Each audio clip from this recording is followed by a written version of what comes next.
We're here. Did we miss anything? We would not presume to begin without you, Ida. Urianger has returned to the Waking Sands, but everyone else is now present. Yes, but for what exactly? We all have duties to attend to, Alphino, so you may dispense with the preamble. Thank you, Elise. It is the very subject of those duties which compelled me to call this gathering. Though the Warriors of Darkness no longer pose a threat, Eorzea's many troubles demand no less of our attention. And while I stand by the decision to approach each task as we see fit, I fear our effectiveness will ultimately be diminished should we continue to act in ignorance of each other's efforts. Thus, I propose we elect a successor to Minfilia.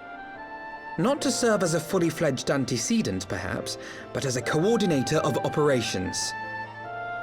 Is that all? Well, then the decision seems clear. No one else has shown any enthusiasm for the role, and judging by your performance at our previous meeting, you would seem the perfect candidate. You always did have a flair for politics.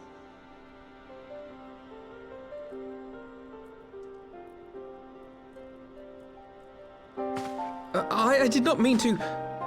That was not my intention. As my tenure as commander of the Crystal Braves comprehensively demonstrated, I lack the qualities required for such an office. I would much prefer to remain as I am now, a soldier in the field, so to speak. Should none of our number step forward, must we then constrain some unwilling candidate to take up the position? Well, based on merit alone, a certain adventurer would be my choice. Though I concede she might struggle to balance her new responsibilities with, let me see, slaying primals, thwarting legatuses, and feeding the orphan poor. Thancred makes a good point. Any who would wear such a mantle would be bound by its obligations. Have we not become sufficiently familiar with each other's methods to act without an overseer? At present, I see no cause to so willingly limit one of our number. Oh my goodness! You're... Help! I need some help here!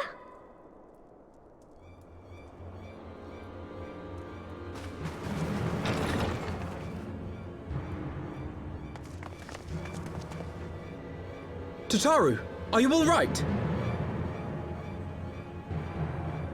Me? I'm fine. It's this poor girl who just staggered in and collapsed on the floor that I'm worried about. Narco! God, how did... Y'shtola! Please, you have to help her! Kral, a hand if you would. Let us see about closing these wounds.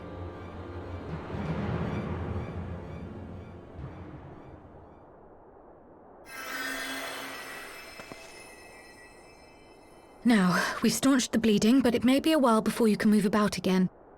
Though having seen your wounds, I'm surprised you are still moving at all.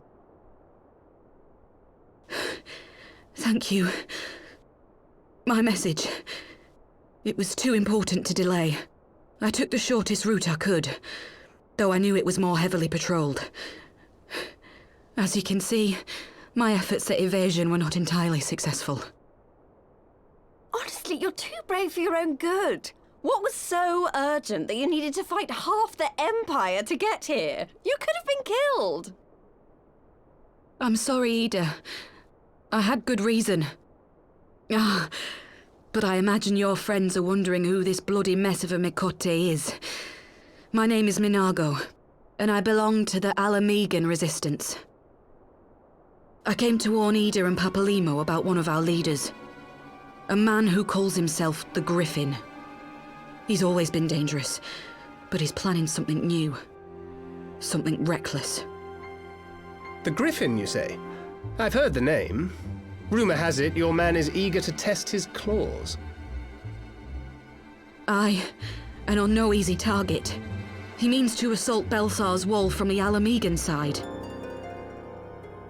But what does the Griffin possibly hope to gain from such an attack? From what I understand, he wants the fires of war to spread to Eorzea. And for that, he needs to control the border with Gridania. So, he means to spark a conflict between the Alliance and the Imperial forces stationed in Alamigo, to have Eorzea's armies aid in the liberation effort, whether they will it or no. His plan is flawed. Even should the resistance succeed in occupying the wall, they would not be able to hold it. Imperial reinforcements would drive them out within a week. Be that as it may, if there is even a chance that this scheme could bring about an escalation in hostilities between Eorzea and the Empire, the Alliance must be informed. Agreed. I shall depart for Limsa forthwith and seek an audience with the Admiral. Thancred, Uldar is yours. Alphino and Alize, make haste to the Twelveswood and notify the Elder Seedseer of the danger to Gridania. She will duly call a council of the Alliance leaders, whom you must be ready to receive. You will be our voice in Ishgard. Explain the situation to Sir Emmerich and encourage him to send an envoy. To Taru, Kryl, I leave the care of our injured messenger to you. See that she remains quiescent and her wounds closed. I believe that covers everything. Let us be about our tasks.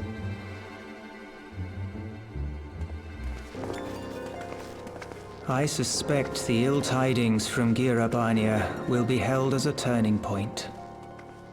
The beginning to a bloody end. The business of war was ever conducted with the coin of self-sacrifice.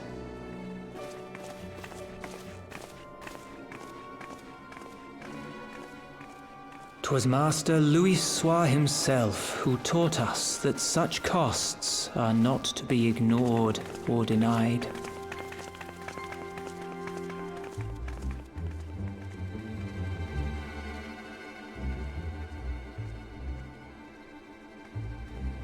And so, I shall embrace them.